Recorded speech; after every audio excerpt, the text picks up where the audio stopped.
KumaHebheru isahluko se-11 soqala ukufunda evesini lokuqala.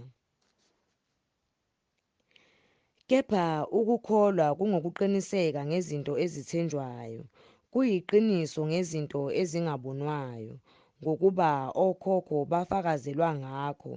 Ngokukholwa siqonda ukuthi izwe lonke ladatshulwa ngezwi likaNkulunkulu, kuze kuthi okubonwayo akuvelanga kokubonwayo.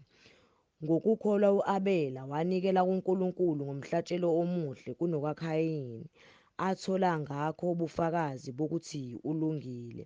UNkulunkulu uqobo efakaza ngezipho zakhe, nangakho usakhuluma noma efile. Ngokukholwa u-Enoke wathathwa ukuze angaboni ukufa, akabe esafunyanwa, ngokuba uNkulunkulu wayemthabathile. Ngokuba engakathathwa ufakazelwe ukuthi wayethokozisa uNkulunkulu. Kepha-ke ngaphandle kokukholwa akwenzeki ukumthokozisa, ngokuba ozayo kuNkulunkulu umelwe ukukholwa ukuthi ukhona nokuthi ungumvuzi walabo abamfumanayo.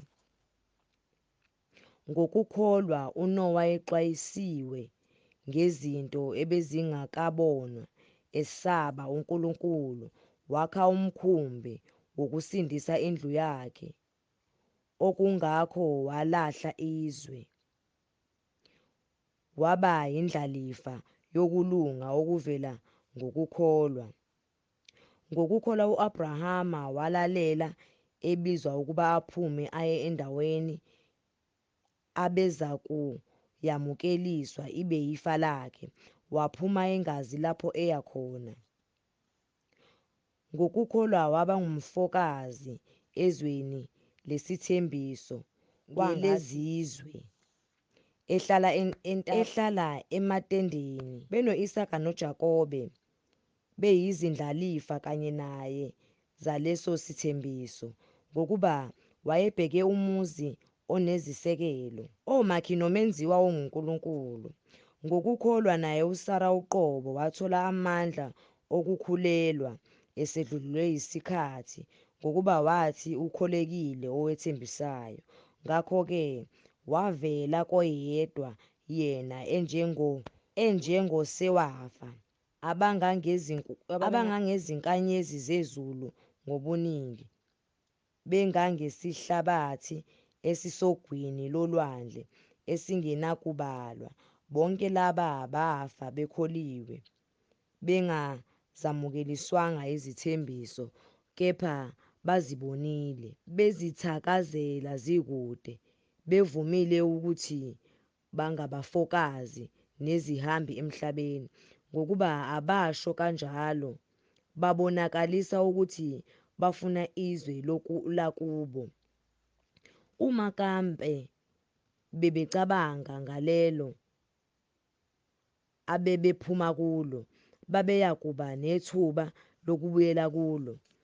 Kepha manje balangazelela elihle kunalelo, okungukuthi elasezulwini. Ngalokho uNkulunkulu akanamahloni ngabo ukuba abizwe ngokuthi uNkulunkulu wabo, ngokuba ubalungisele umuzi.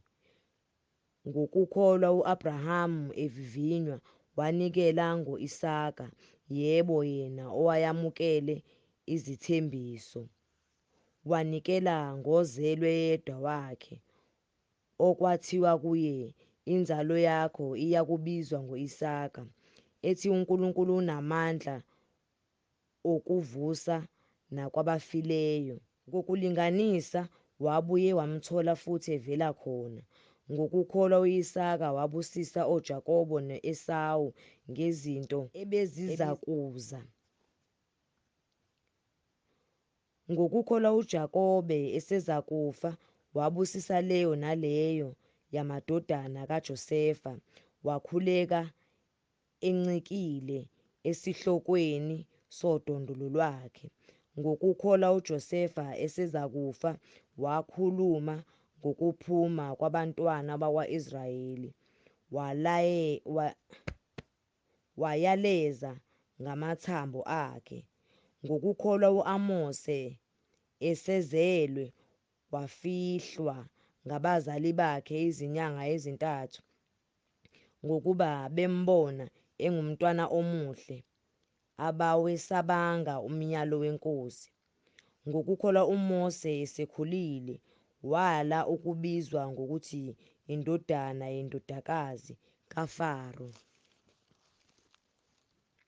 Kunalokho wakhetha ukuphathwa kabi kanye nabantu bakaNkulunkulu kunokuba athokoze isikhashana esonweni, ethi ukuthukwa ngenxa kaKristu kuyimfuyo enkulu kunengcebo yaseGibhithe ngokuba wayebheke umvuzo.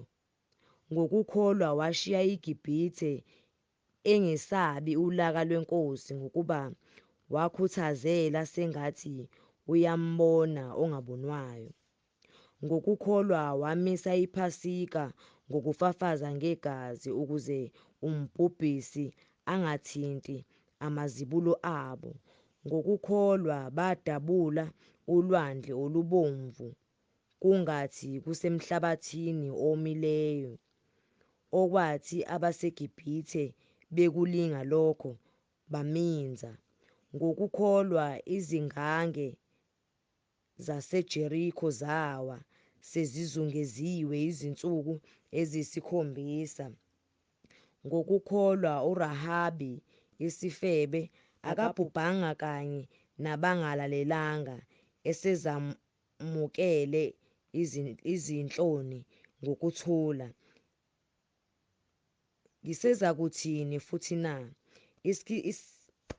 Isikhathi kambe sizakungishiya uma ngibalisa ngoGideyoni noBaraki noSamsoni noJeftha noDavide noSamuweli nabaprofethi abathi ngokukholwa banqoba imibuso, basebenza ukulunga, bazuza izithelo, bavimba imilomo yezingonyama, bacima amandla omlilo, baphepha osikweni lwenkemba, baphiwa amandla ebuthakathakeni, baba yiziqhwaga empini, baxosha izimpi zabezizwe, abesifazane bamukeliswa abafileyo babo bevusiwe, abanye bahlushwa,